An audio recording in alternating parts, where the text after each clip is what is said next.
I don't really remember anything about the Beatle days. It seems like a sort of, previous incarnation when I think about it.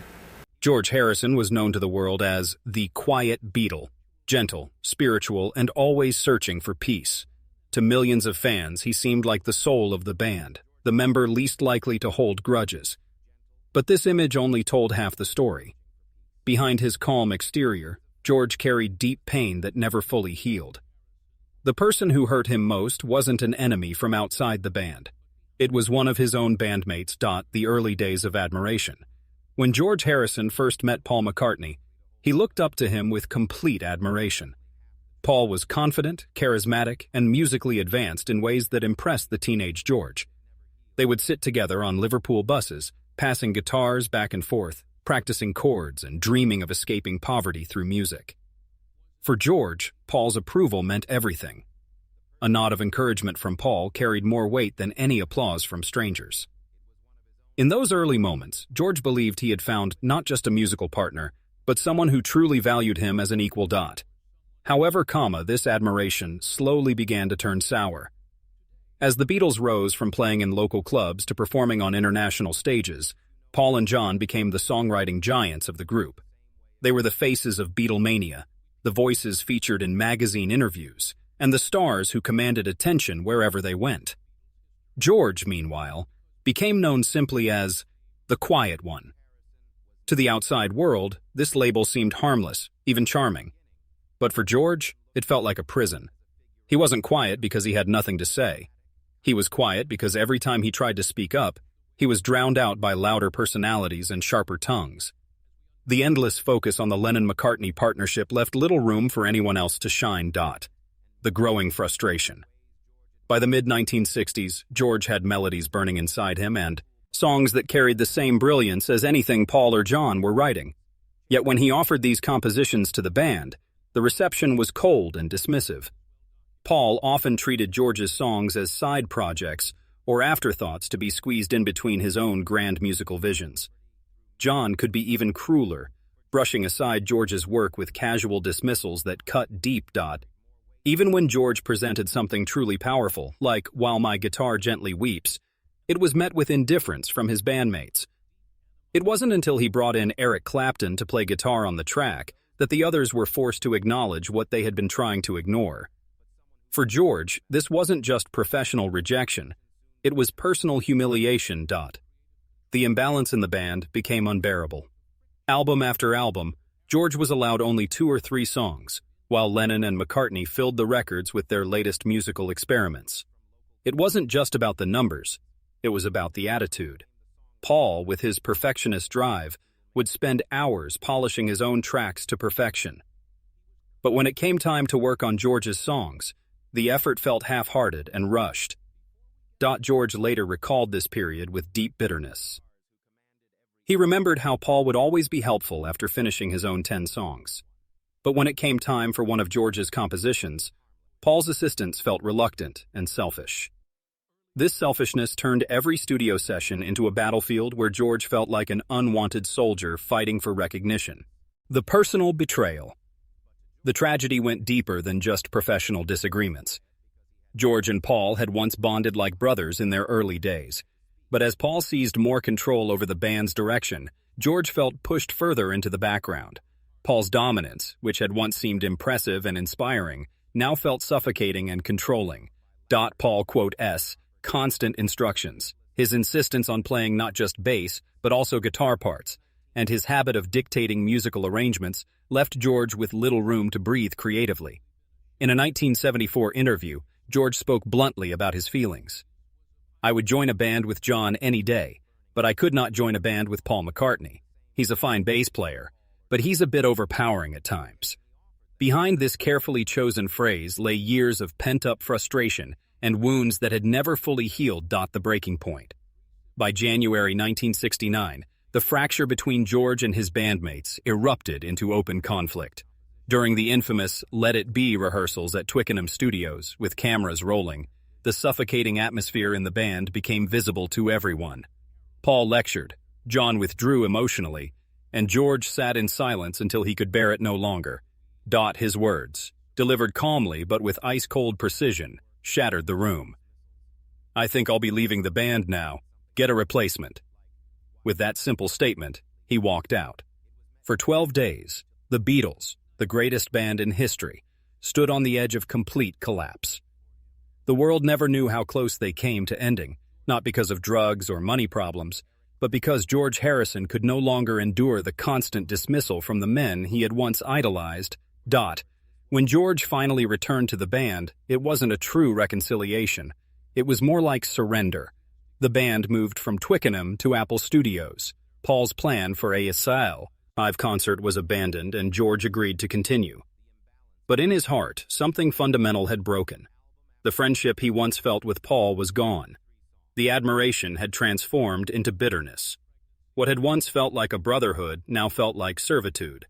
He wasn't a partner in the band. He was a guest in a club that had never fully welcomed him. The fight for recognition, George's return to the Beatles in 1969, marked a transformation in his approach. Something inside him had snapped during the Twickenham sessions. Although he walked back into the studio, he was no longer the same George who had once accepted silence as his role. He came back armed with determination and ready to fight for his place in the band. His weapon wasn't harsh words or shouting matches with Lennon or McCartney. His weapon was song. For nearly a decade, George had been quietly storing melodies, hoarding musical fragments, and polishing lines of poetry that no one had bothered to ask about. Lennon and McCartney were too busy competing with each other and too consumed with their own brilliance to imagine that George might be preparing his own musical revolution. By 1969, the creative dam finally burst. Songs poured from George's guitar, raw and insistent, demanding to be heard. The evidence of this creative explosion arrived with the Abbey Road album. While the album was meant to be the Beatles' swan song, for George, it became his moment of arrival. For years, his songs had been tucked away like afterthoughts, 2 per album, sometimes 3 if he was lucky. But now, George delivered Here Comes the Sun and Something, 2 compositions that were not just good, but utterly undeniable. Here Comes the Sun, written in Eric Clapton's garden, shimmered with hope after months of band turmoil. Something, on the other hand, was pure musical devotion, a love song so universal that and Lennon admitted it was the best track on the record. Paul called it the best song George had ever written. Frank Sinatra went even further, declaring it the greatest love song of the last 50 years. For the first time in Beatles history, a George Harrison song was released as the A-side of a single, paired with Lennon's Come Together. The single topped charts around the world, a triumph that should have been entirely sweet for George. The hollow victory. To the public, George Harrison had finally stepped out of the shadows and claimed his rightful place in the band. But inside the group, recognition was more complicated and painful. Lennon seemed detached and offered little praise for George's breakthrough. Paul, though supportive in interviews, still carried himself as the primary architect of the Beatles' sound. To George, the silence from his bandmates was deafening. He had broken through the wall of indifference, but the applause he most craved, from the men who had once dismissed him, was muted, reluctant, and almost resentful. This paradox defined the tragedy of George's later Beatles years. He was at the peak of his creativity, writing some of the most enduring songs in the band's entire catalog. Yet the toxic environment poisoned even his victories. Every success reminded him not of validation, but of how long he had been denied recognition. Each compliment felt too late, begrudging, and ultimately empty. He had been right about his talent all along, and being proven right only deepened the wound. When the Beatles finally broke apart in 1970, George wasted no time proving what he had kept inside for so long.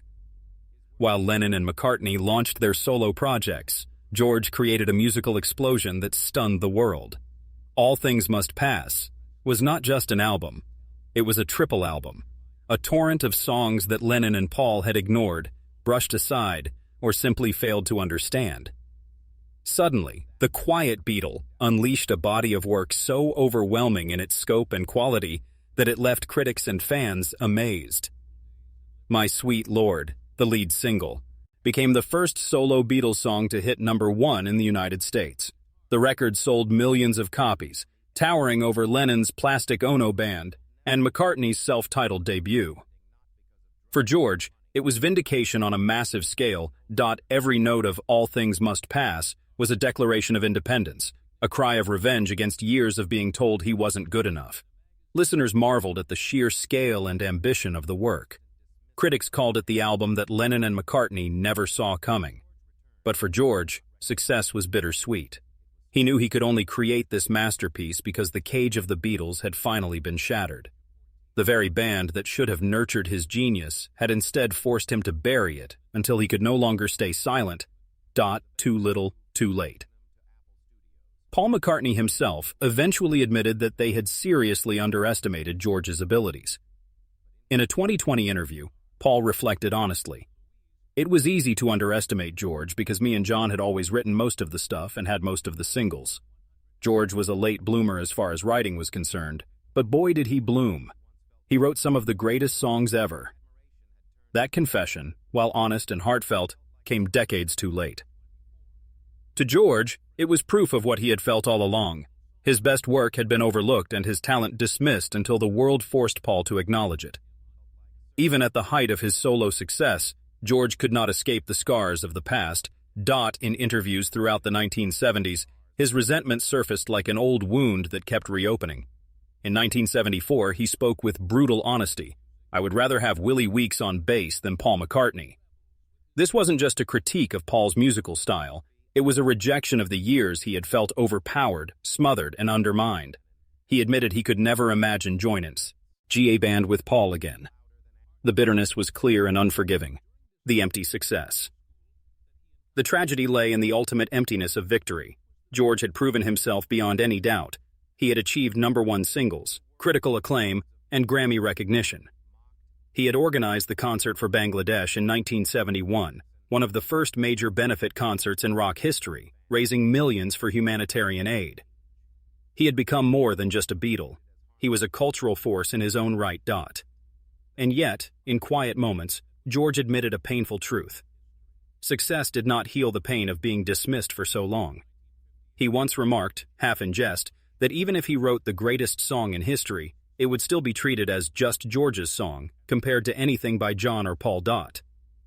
This bitterness wasn't just about professional pride, it was about identity itself. George had entered the Beatles as the youngest member, the apprentice, the boy with wide eyes and big dreams.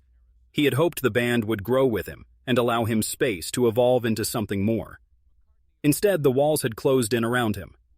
Paul's perfectionism, John's sarcasm, and the press's quiet Beatle label had all combined to leave George feeling trapped, erased, and voiceless.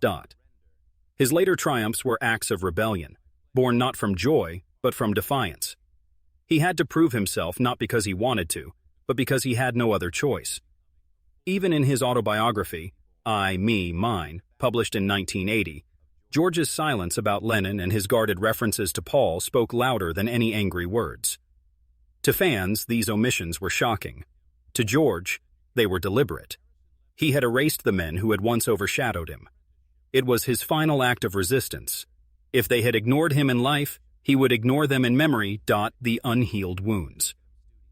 The question remains, was George Harrison truly satisfied with his eventual success?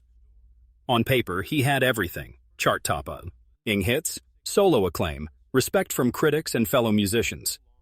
Paul eventually admitted his greatness, and the world sang his songs, covered them, and immortalized them. Yet George himself seemed restless and haunted by those years of dismissal. He sought peace in Indian philosophy, in gardening, and in retreating from the spotlight of fame. He filled his home with music and prayer rather than applause and acclaim. For him, true recognition had come too late, and it could never fully undo the pain of being silenced when it mattered most. That lingering wound would set the stage for what came next. The cold reality of life after the Beatles, when fractured friendships became permanent scars. When the storm of the 1970s finally settled, the four Beatles drifted into separate orbits. While Paul McCartney carried his wounds into Wings and Lennon retreated into domestic life with Yoko Ono, George Harrison remained defined by one word: distance. It was distance not only from the world's expectations of another Beatles reunion, but distance from Lennon himself. By the time the 1980s arrived, that distance had hardened into something immovable and permanent. The wounds had never healed, and time had only made them deeper and more painful. George Harrison's story within the Beatles was not one of simple surrender, but of resistance waiting to be born, a quiet revolution that would echo through the decades and leave its mark on music history forever. The tragedy of George Harrison lies not in his lack of success, but in the price he paid for achieving it. The quiet Beatle had finally found his voice, but it came at the cost of relationships that could never be repaired and wounds that would never fully heal. In the end, his greatest triumph was also his deepest sorrow. He had proven his worth to the world, but lost his brothers in the process.